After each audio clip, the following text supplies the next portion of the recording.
செயல்படுகிறவர்களுக்கு தான் செல்வம், தில்லுக்கு தான் துட்டு.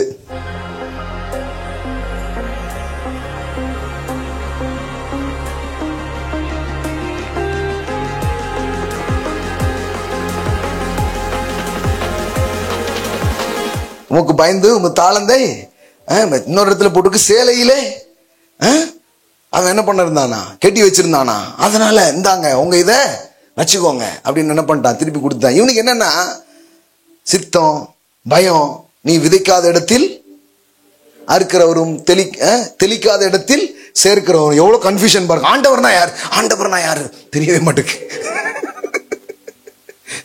கர்த்தர் சித்தம் என்ன, இப்படியே இருக்கிறான், வாழ்க்கையில எதுவுமே பண்ணல. பயப்படவே பயப்படாதீங்க, நீ செய்வதெல்லாம் வாய்க்கும். ஆமென். தோத்துட்டா பரவாயில்ல, கடவுள் உங்களை ஜெயிக்க வைப்பார். பயப்படாதீங்க.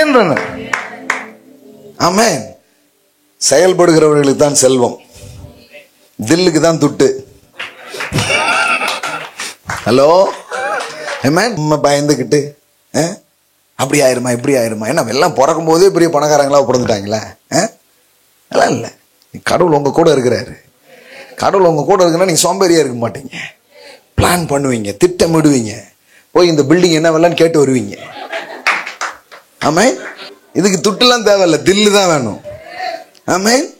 நான் நிறைய வாட்டி சொல்லியிருக்கிறேன், நான் என்கிட்ட வீட்டு வாடகையும் கட்டியிருக்க மாட்டோம், வீட்லேயும் பெருசாக எதுவும் பொருள் இருக்காது. கார் கடையில் போய் கார் எவ்வளோன்னு கேட்டுட்டு இருப்பேன் நான். ஆனால் நான் சொல்கிறேன், தேவன் இதெல்லாம் சும்மா பார்க்கல, இதை ஃபெய்த்தா அவர் பார்க்குறாரு. ஆமாம், நான் சொல்கிறேன், இது வரைக்கும் 4 புது கார் வாங்கிட்டேன் நான்.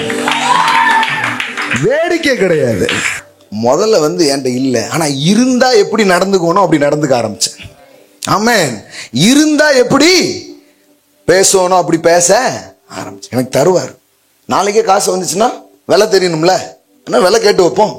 பள்ளத்தாக்கு எங்கும் வாய்க்கால்களை வெட்டுங்கள், காற்றையும் காண மாட்டீர்கள், மலையையும் காண மாட்டீர்கள், வாய்க்கால்கள் நிரப்பப்படும்.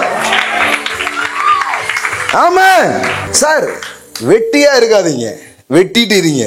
வெட்டி வை, சும்மா போய் ஒரு இன்வெஸ்ட்மெண்ட் பண்ணுங்க, எதையாவது கத்துக்கோங்க. ஆமென். போய் லேர்ன் பண்ணுங்க. ஆமென். எதை புரிஞ்சுக்கோங்க, செயல்படுங்க, மூவ் பண்ணுங்க.